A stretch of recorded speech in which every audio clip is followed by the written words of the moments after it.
Morning everyone, welcome to my session today, which is all going to be about negative gearing. Now I know it's a fairly topical subject at the moment for our politicians, but I'm not going to go into the debate as to whether negative gearing is going to stay or go, or whether it's going to be grandfathered or not. I certainly have my own opinions on what's going to happen there. More than happy to answer any questions on it, so if people want to post some questions about it, I'll go into it. But today's session is really about just, I guess, the real basics of negative gearing. And the reason I want to cover it is that I probably have in the vicinity of about 200 to 300 clients or new clients a year that don't seem to, I guess, or 80% of them don't seem to have a real total 100% grasp on what negative gearing is. Quite a lot of them do sort of come to me and say, hey Phil, as a buyer's agent, can you go and find us a negatively geared property? And my first question is, well, why? So I'm going to, hopefully today, it'll only go for a few minutes and I'll give you a basic understanding. I'll run through the numbers here because it does look a little bit complex. So what we're going to do, we're going to start with we've got an investment property here and we've got a $500,000 loan against that investment property.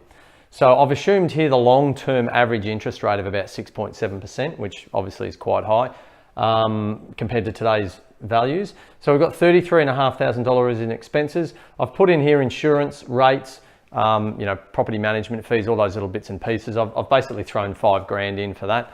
So our total cost, just as an example for this investment, would be $38,500. So that's the outlay that we're putting out in cash to run that property. Now, obviously, as an investment, I'm going to assume we're getting $500 a week, which is pretty much what we get in the market for a $500,000 property. I haven't put any vacancy into it, so let's just assume it's getting $26,000 a year in income at this stage.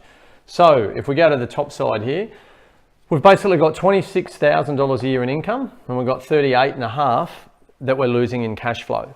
So there's a $12,500 differential here between our ingoings and our outgoings. So this is the key number that we have to come up with. So this is what we're paying per year to run that property. Now, obviously, because this is based on an investment property, we're going to get a tax deduction on that. So I'm going to talk about the tax implications. So if you're earning $80,000 a year, you should be paying tax, and this is just a rough estimate, of $18,747. If then we have this $12,500 loss, so we're saying, okay, we've lost $12,500 throughout the year on our investment property, what the accountants of the world will do is that they'll take that off your taxable income. So you really only need to declare $67,500 as opposed to the $80,000 that's on your salary. So you should have only paid $14,497 in tax. However, you've already paid $18,747. And that's where, if we get that and we take off what you should have paid, we end up with a tax return of about $4,250. So a lot of the sort of, I guess, bigger property spruiking companies will hone you in on a particular property and they'll sell it to you based on this tax return. And this is not including depreciation. This is purely just a tax deduction on the interest that you've paid. So if you do include depreciation on a brand new property, you could add another, probably $4,000 or $5,000 to that. So you're getting upwards towards a $10,000 tax return. A lot of people get excited about that and go, wow, that's great. That's what I'm going to go buy the property for. And that's, I think, why a lot of my clients say, hey, I want a negatively geared asset.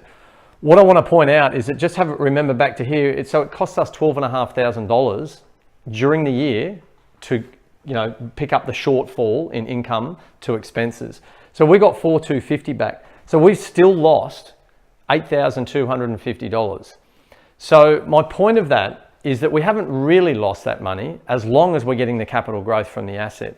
So if our asset that we've purchased over here is not growing by at least $8,000 a year, then we're actually going backwards in our growth of our asset. So that's probably the key point that I want to highlight to people. Now, I suppose the positive of negative gearing is that, yes, instead of $4,250 going to the tax man, that $4,250 is going to the bank to pay interest on your loan. So it's actually working for you, which is a good thing. But we just need to be absolutely careful and critical that that asset is in a great capital growth area. And it's hence the reason why, as a buyer's agent, I will always chase capital growth. Yield is great, it helps with cash flow, but it's not what we're in it for. So I hope you've got a little bit out of the negative gearing lesson today. If you do have any questions or more detail on it, please just post some questions online. And if anyone wants to delve a bit deeper, we do have a discovery meeting that I do, which goes for about an hour, and we basically plan and map someone's financial profile from today through the next 5, 10, 15, 20 years. And then we have a look to see if investment property fits in that profile and how we can assist. So just jump on our website and you can book a meeting with me through there on our website. Thanks for joining me today.